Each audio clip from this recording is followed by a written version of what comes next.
Je vous remercie, Madame la Présidente, Monsieur le Haut-Commissaire, Mesdames les rapporteurs, Madame la Présidente de la Commission, mes chers collègues.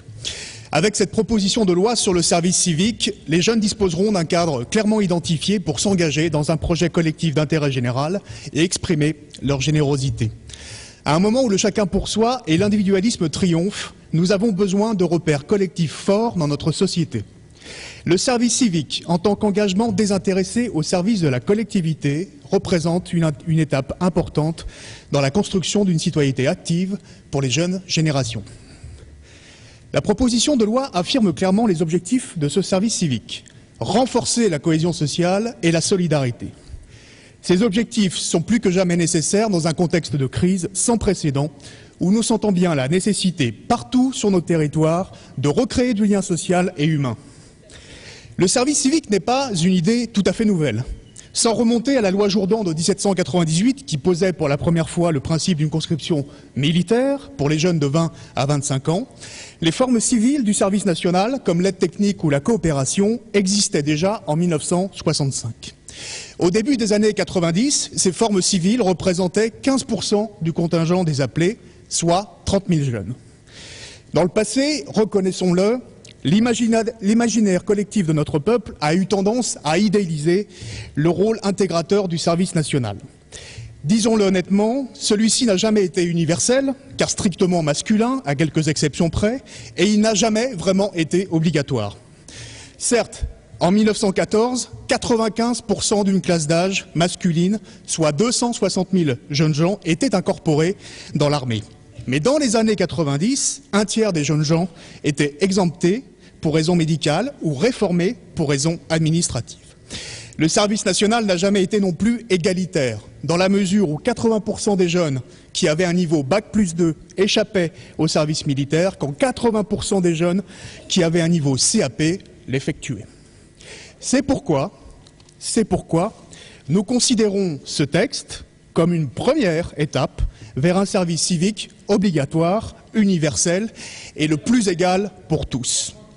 Je le rappelle, c'était un engagement des principaux candidats dans la campagne des présidentielles de 2007, y compris de Nicolas Sarkozy. Le service civique doit être un moyen privilégié de tisser des liens entre les jeunes et entre les générations. Nous le constatons tous sur le terrain. La mixité sociale recule aujourd'hui dans notre pays en raison de la ségrégation urbaine et aussi de l'assouplissement de la carte scolaire dans les collèges. Si nous voulons que le service civique joue véritablement un rôle de brassage social, ouvert largement aux jeunes de toute origine, de toutes conditions, à ceux issus notamment des milieux les plus modestes, nous devons faire preuve de volontarisme et nous fixer des ambitions très fortes qui vont au-delà de l'objectif limité de 10% d'une classe d'âge. Je rappelle qu'en Allemagne, 100 000 jeunes sont concernés par le service civique. Le service civique sera utile s'il est synonyme de temps collectif et d'échange. C'est pourquoi la dimension locale et mutualisée des formations citoyennes qui seront délivrées aux volontaires est fondamentale. Nous y reviendrons tout à l'heure dans l'examen du texte. Le service civique sera utile s'il permet aux jeunes de sortir de leur cadre de vie traditionnel et de partir à la découverte de nouveaux horizons. C'est pourquoi la prise en charge des frais liés à la mobilité géographique, au transport ou à l'hébergement est cruciale.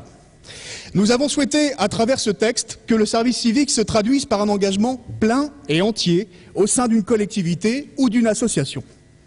Le service civique, j'en suis persuadé, sera un puissant levier au service du monde associatif. Par contre, soyons très clairs, le service civique volontaire, ce n'est ni du bénévolat, ni du salariat.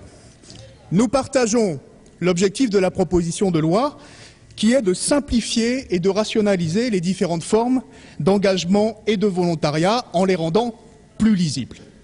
Toutefois, dans la mesure où le volontariat international en administration et le volontariat de solidarité internationale restent régis par leurs propres dispositions, nous pensons qu'il faut également maintenir les dispositions spécifiques du volontariat associatif mises en place par la loi du 23 mai 2006. Nous avons sur ce point un désaccord avec le texte issu de la Commission et nous proposerons un certain nombre d'amendements dans ce sens. De la même façon, nous n'étions pas favorables à inscrire dans ce texte la possibilité de délivrer une attestation de service civique pour les bénévoles. Et j'en conclus, Madame la Présidente. S'il faut veiller à mettre en place des mesures spécifiques de promotion et de valorisation du bénévolat, mieux reconnaître l'engagement associatif, nous pensons que ce doit être dans un cadre distinct de celui du service civique. Mais nous serons prêts, Monsieur le Commissaire, à vous accompagner dans ce chantier. Et je conclus et je termine en disant qu'en votant cette proposition de loi, même si ce texte n'est pas tout à fait parfait, mais qu'il a été, je tiens à le souligner, considérablement enrichi par les travaux de tous dans cette commission, et sans doute qu'il faudra de nouvelles étapes, j'ai le sentiment qu'en votant cette proposition de loi, nous ferons plus et mieux pour le sentiment d'appartenance à la nation, pour l'attachement aux valeurs républicaines des jeunes générations, que les débats stériles et confus qui viennent de se tenir sur l'identité nationale. Monsieur le Haut-Commissaire, nous comptons sur vous pour transmettre le message à Monsieur Besson. Bien, la parole est maintenant à Monsieur Baudin. Vous avez la parole, Monsieur Baudin.